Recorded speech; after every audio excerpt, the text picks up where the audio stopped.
नमस्कार, मैं हूं doctor Ruchi Bhardwaj, Ayurveda fertility expert and Ayurveda consultant. आज के इस वीडियो में हम बात करते हैं ट्यूबल ब्लॉकेज को लेके। ट्यूबल ब्लॉकेज जो कि हम बोल सकते हैं कि आजकल जो इनफर्टिलिटी के आंकड़े हैं, 10 में से 6 महिलाओं को इनफर्टिलिटी रहती है और जिनमें ज़्यादातर कारण ट्यूबल ब्लॉकेज का होता है। यानी कि हम कह सकते हैं 10 में से हर 4 महिलाएं ट्यूबल ब्लॉकेज की वजह से इनफर्टिलिटी को झेल रही होती है। ये ट्यूबल ब्लॉकेज, जब लोग मेरे पेशेंट की सक्सेस स्टोरी सुनकर, वीडियोस देखकर, रिव्यूज देखकर हमारे पास आते हैं, तो ये पूछते हैं कि मैम ऐसा क्या है कि एलोपैथी में तो हमें सीधा सर्जरी बोल दिया, या उन्होंने बोल दिया आपके ट्यूब्स में हाइड्रोसेल्फिंग्स है, ये बिल्कुल डैमेज हो चुकी हैं, आप बिल्कुल ही आप ट्यूब्स को क्लैम्प करवा लीजिए या फिर आप आईवीएफ ही ऑप्ट कीजिए ट्यूबल ब्लॉकेज की वजह से। देखिए, आयुर्वेदिक बहुत पुरानी विधा है जिसमें साइंटिफिक अप्रोच बहुत ज़्यादा है। साइंटिफिक अप्रोच के साथ साथ आयुर्वेदिक एक ऐसी साइंटिफिक क्लिनिकल ट्रीटमेंट है जिसमें ना सिर्फ वो आपकी ट्यूबल ब्लॉकेज यानी कि आपकी इनफर्टिलिटी या फिर इनफर्टिलिटी का जो भी कारण है उस पर काम करता है, बल्कि हॉलिस्टिकली आपको आप पे काम करता है। आपका मेंटल, आपका जो बॉडी का साथ में है वो, और उसके साथ साथ आपकी एग क्वालिटी कैसी है, या आगे कंसेप्शन के लिए जो चीज़ें जरूरी हैं उन पे भी हम काम करते हैं। तो इन सारी चीज़ों के साथ हम आपको काम कर कर ही आपको फर्टिलिटी अचीव करवाते हैं। ट्यूबल ब्लॉकेज की समस्या में मैं अपने पेशेंट को, जो मेरा ट्रीटमेंट प्रोटोकॉल है, जिसमें मेरी मोस्टली 3 महीने की उत्तर बस्ती होती है और 3 महीने से या 4 महीने तक दवाई भी होती है खाने की, ओरल मेडिसिन। उसके साथ साथ कुछ पंचकर्मा कर्म होते हैं जो पेशेंट का बॉडी वेट और पेशेंट का जो उसका रीजन होता है ट्यूबल ब्लॉकेज का, वो जानकर ही उसको बताया जाता है। जैसे कि आपकी कोई पुरानी पेट की सर्जरी, ज़्यादातर केसेस में ट्यूबर क्लॉसिस, या फिर उसके साथ साथ आपका पीआईडी इन्फेक्शन कोई भी रहा हो, तो इन सारे केसेस को ही देखकर आपका हम ट्रीटमेंट प्लान करते हैं।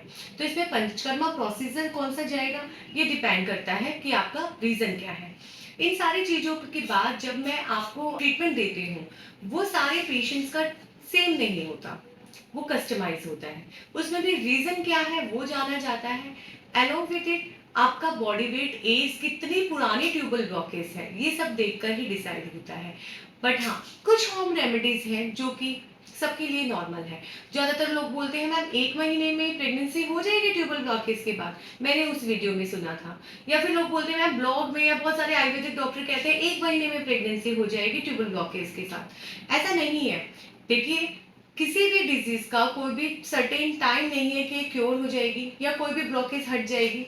बट हाँ, ट्यूबल ब्लॉकेज का कारण क्या है वो चीज़ उस चीज़ पे बहुत डिपेंड करती है।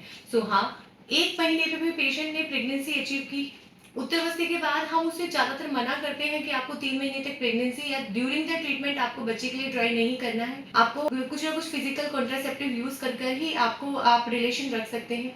बट काफ़ी पेशेंट्स नहीं मानते हैं और वो सोचते हैं कि नहीं, 1 महीने की उत्तरावस्थी हो गई, अब हम ट्राई करते हैं, और उनका सक्सेसफुली कंसेप्शन हो जाता है। बट मैं मेडिकली एडवाइस नहीं करती हूँ, बिकॉज ऐसे केसेस में क्या होता है कि हमारे ट्रीटमेंट से थोड़ा बहुत ट्यूब आपकी खुली है तो आपको एक्टोपिक प्रेगनेंसी होने के चांसेस होते हैं जब ट्यूब कंप्लीटली ब्लॉक होती है, या पार्शियली ब्लॉक भी होती है तो भी जाले थोड़े से हटे हैं, अच्छी से सफाई नहीं हुई है, तो या फिर ट्यूब फंक्शनल नहीं हुई है, तो भी वे आपकी जो है एक्टोपिक प्रेगनेंसी ट्यूब में प्रेगनेंसी दे सकती है।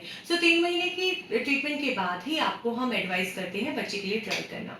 जो होम रेमेडीज सबके लिए कॉमन है वो हम इस वीडियो में रिवील करेंगे। Number 1, turmeric milk. वैसे तो हम मिल्क मना करते हैं अगर पीसीओडी साथ में होता है या फिर बहुत सारी चीज़ें उसके पैरामीटर देखे जाते हैं, एंडोमेट्रियोसिस की भी कंडीशन है। बट हाँ, जहाँ पे थिन एंडोमेट्रियम होता है वहाँ पे हम पेशेंट को बोलते हैं तो आप उसमें अगर हल्दी डाल के भी पियेंगे और उसके साथ जिंजर जो कि कफ शामक होता है। ट्यूबल ब्लॉकेज को आयुर्वेद में कफस व्याधि मानते हैं जिससे कि ब्लॉकेज क्रिएट होती है, या फिर पित्तस भी होता है, किसी न किसी बैक्टीरिया या बैक्टीरियल डिसऑर्डर यानी कि पित्तस जन्य व्याधि होती है, उसकी वजह से, उसके इन्फ्लुएंस की वजह से आपकी ट्यूब्स ब्लॉक होती है। पीआईडी है तो भी पित्तस है। और हाँ, अगर वो एंडोमेट्रियोटिक कंडीशन है और ब्लॉकेज है और इनफर्टिलिटी है ही तो वातस तो है ही है। तो इन सारी कंडीशंस को देखकर आपको टर्मेरिक मिल्क, और आपको जिंजर जरूर बोला जाता है, अदरक, उसको आप सौंठ का चूरन के उसमें भी ले सकते हैं, आधा आधा चम्मच सुबह शाम। पेशेंट को कॉन्स्टिपेशन अवॉइड करने को बोला जाता है। उसको एक टाइप की चाय जरूर बोली जाती है, अदरक की, काली मिर्च की और दालचीनी की, जिसमें दालचीनी और काली मिर्च आपको एक एक पिंच लेनी होती है दिन में 3 बार। उसके साथ साथ उसको कैस्टर ऑयल से लोअर एब्डोमेन में और नाभि के अंदर तेल डालने को बोला जाता है, जो कि बेड टाइम पे होता है। हाँ, कई केसेस में उसको हम सिर्फ कैस्टर ऑयल भी बोलते हैं कि आप रात को बेड टाइम पे सोते हुए 2 चम्मच कैस्टर ऑयल पीजिए अगर आप वर्किंग हैं। अगर आपका अगले दिन हॉलिडे है, वीक में 1 बार एटलीस्ट आप 4 चम्मच कैस्टर ऑयल थोड़े से गुनगुने पानी में रात को बेड टाइम पे लेके आप सोइए। कैस्टर ऑयल वात का अनुलोमन करता है, साथ के साथ आपकी ब्लॉकेज पे भी काम करता है। इसके अलावा उनको त्रिफला का काढ़ा या त्रिफला चूर्ण बोला जाता है, जो कि लेखनीय होता है, ब्लॉकेज के लिए भी अच्छा होता है और रसायन भी है, जो कि ट्यूब्स की म्यूकोजनल पैटर्न को अच्छा करेगा और उसको फंक्शनल बनाएगा। तो ये कुछ होम रेमेडीज हैं जो कि हम हर पेशेंट को बोलते हैं। जब तक आप बाहर की सिटी के हैं, आप हम तक नहीं पहुंच पा रहे हैं, तो आप ये होम रेमेडीज स्टार्ट कीजिए। इसके साथ साथ जो भी हमारा उत्तर बस्ती का प्रोटोकॉल है, वो आपको देखकर आपका बॉडी वेट, आपका कारण ट्यूब ब्लॉकेज का देखकर ही हम आपको बता पाएंगे। ट्यूबल ब्लॉकेज से जुड़ी और भी आपको कोई जानकारी चाहिए तो आप हमें नीचे दिए गए वीडियो में कमेंट कर सकते हैं और दिए गए नंबर पर व्हाट्सएप कर सकते हैं। धन्यवाद।